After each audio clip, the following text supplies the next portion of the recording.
I wish to first of all express my gratitude to the children and relatives of Sir Rabbie for their kind invitation to me to say a few words of tribute and to honor my close friend and brother.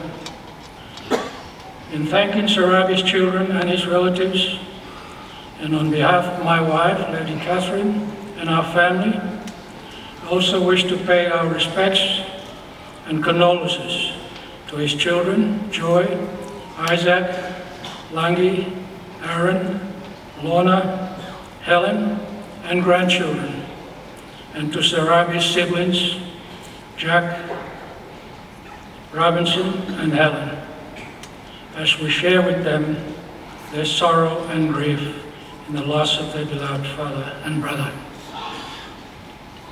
I also acknowledge the presence of the Governor-General, His Excellency, Sir Bob Dadai and Lady Dadai, Prime Minister of Papua New Guinea, Honorable James Marape, Deputy Prime Minister, Honorable John Drossel, Ministers of State,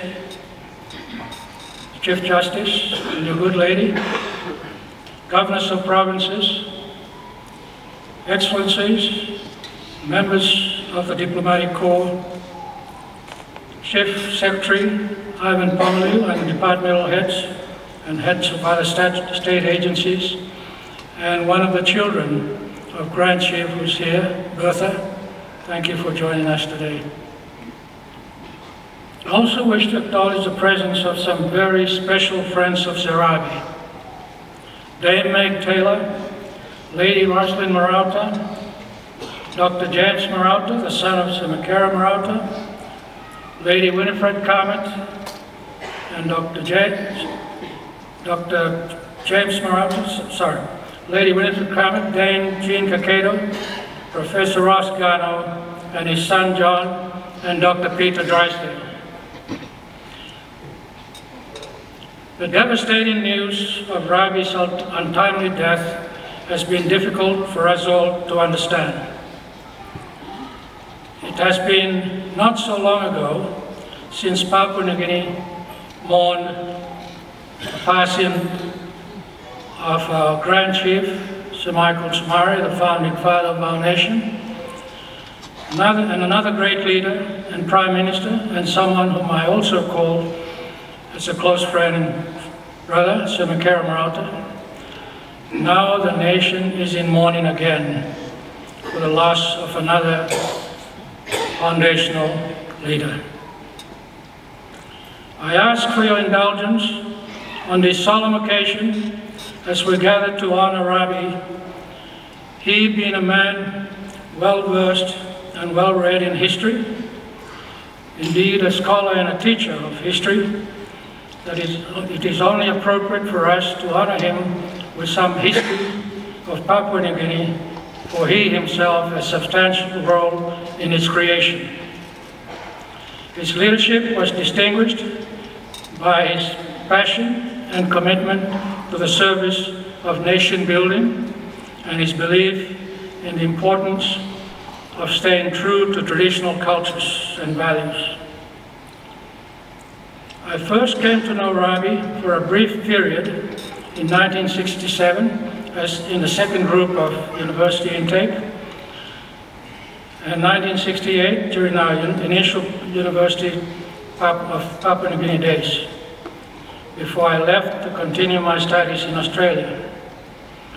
But even for that brief period of time, 2 years, among the students in a pioneering cohort of universities of Papua New Guinea in 1966, and the second intake of students in 1967, I saw in Rabbie an emergent student, activist, asserting political leadership and influence in the life of the nascent institution of our learning, not only preparing us to take on the challenges of decolonizing Papua New Guinea, but also demonstrating the makings of a leader in the political life of a future independent Papua New Guinea.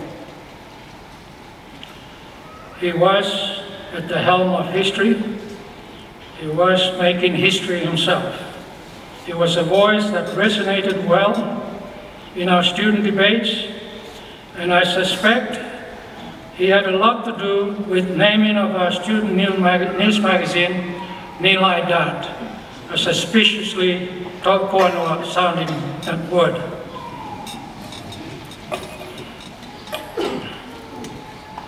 When I returned from Australia and was working as a trade unionist with the Public Services Association from 1972 to 1974, the expatriate executives in PSA and a Milne Bay one-top of mine, Jacob Lemeki, and I set about pushing for localization of the territory colonial administration by putting up a case for colonial administration officials to depart willingly with a golden handshake. And across the road in Konadobu, during this time of self-government leading to independence, several young Papua New Guinea men and women were working in the office of the then Chief Minister, Honorable Sir Michael Samari.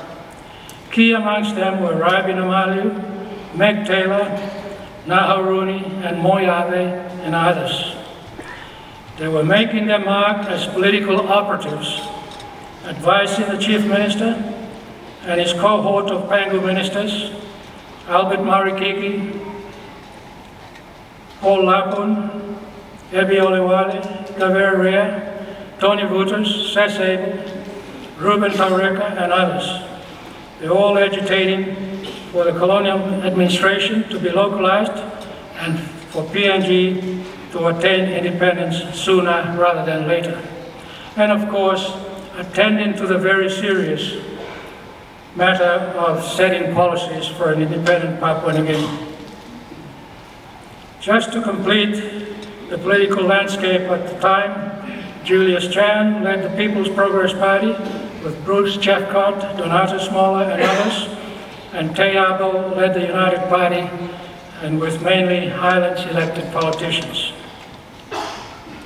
As the territory administration began to quickly localize, names such as Mekere Morauta, who was understudying Makaska in the Department of Treasury, Anthony Siaguru, understudying Bill Conroy in the Department of Foreign Affairs and Trade, Henry Torobert, being groomed to be the governor of Papua New Guinea's newly established central bank, Joseph Awai to take over as Secretary of Justice, Buri Kidu in the Public Prosecutor's Office, but already earmarked to be the Chief Justice, first Chief Justice, and other emergent senior Papua New Guinea public servants who were undergoing on-the-job training and with some formal training at Mount Eliza in Victoria.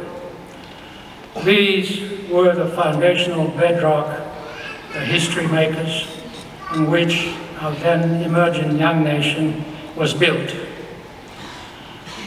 To illustrate Rabbie's overarching reach in shaping the history of our nation, I make mention of two significant points of reference.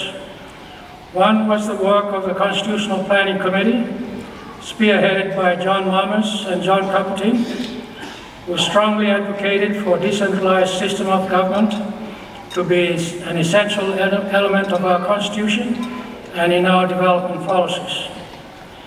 The other was the emerging economic crisis of inflation at the time, which shaped a key element of our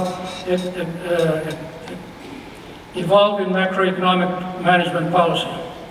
And I'm glad Ross Garno is here today to vouch for that story. Rabbie had an invisible hand in guiding these two foundational elements of PNG's progress to independence. As Principal Private Secretary to the Chief Minister, Rabbie was tasked with coordinating weekly crisis management meetings. As inflation loomed large, he brought in Mekere and Ross to advise, which led to the promulgation of the hard Kina policy. You young generation here today will live to regret you were not around in those days to enjoy how the Kina we can flash Kina with pride internationally because its value was higher than and Australian dollars. Then Rabbie became chairman of Public Services Commission, and among his lasting legacies was his leadership in decentralizing the public service. Our friendship with Rabbie was bound together by history we shared. With Mekere in finance to deal with how we funded decentralization by introducing such funding initiatives as derivation grants, Anthony Siaguru in Foreign Affairs, and me in the National Planning Office, where we brought in the McKinsey group of consultants to advise on the modality of delivering decentralization, settling on a Canadian provincial government system. Rumors began to circulate of the notoriety of the Gang of Four. One of our crimes, our advocacy for a more rapid pace of decentralization of political level, and within a public service, and of course, the tight control and management of fiscal policy. Rabbie was the most introspective of the four of us when it came to his contribution to our efforts in public policy making for the future of an independent Papua New Guinea. As an historian, he infused context into our deliberations before we put forward policies to Samarial Chan post-independence government.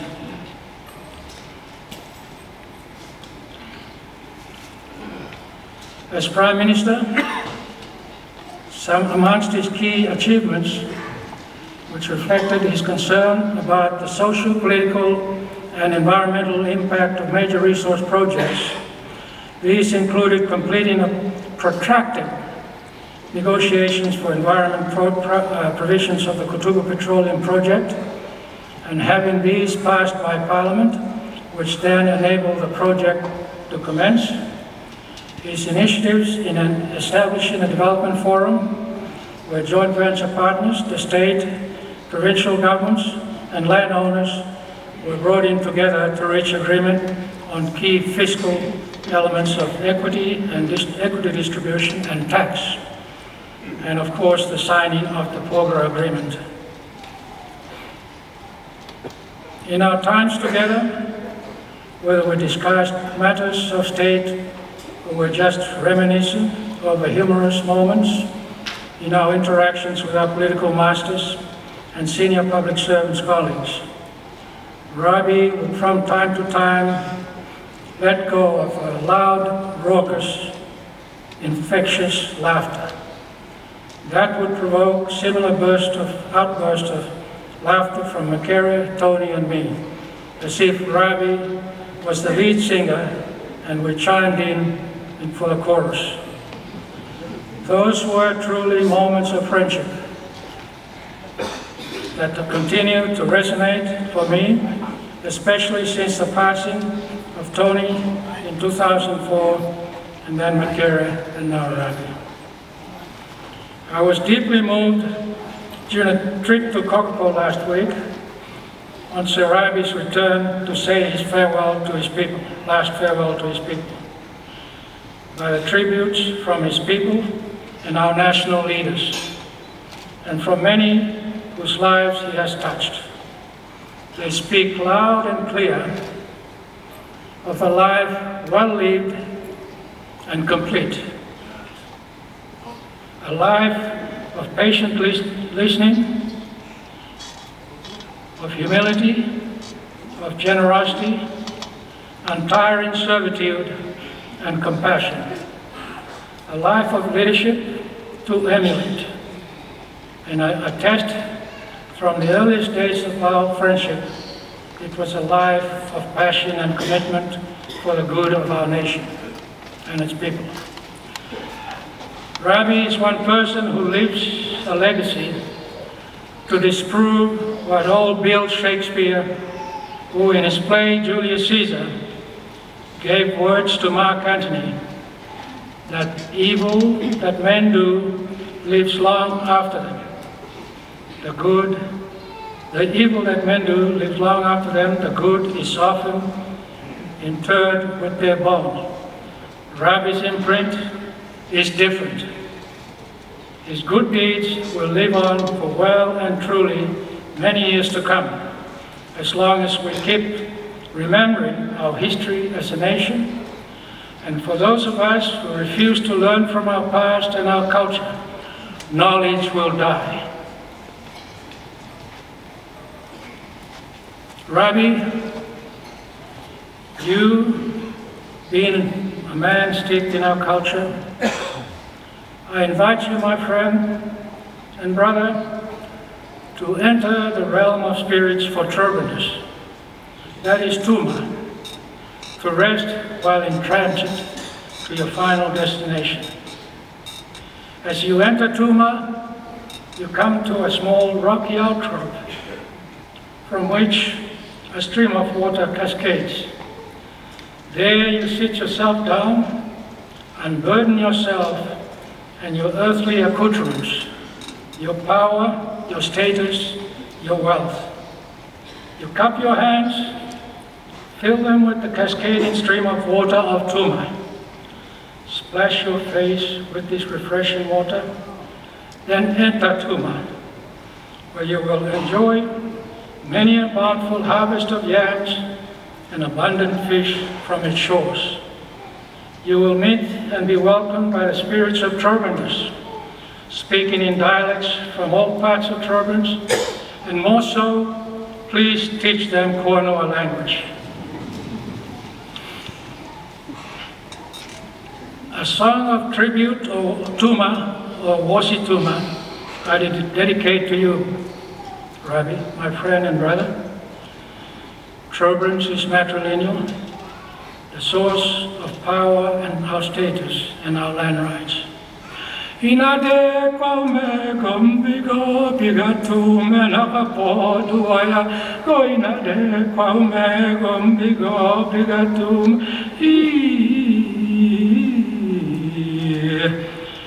Oh mother, fetch me the water of Tuma, for I have journeyed long and my throat is parched. The word of Tuma, the language of Tuma, the song of Tuma. Rest in peace, Rabbie. I will miss you, brother.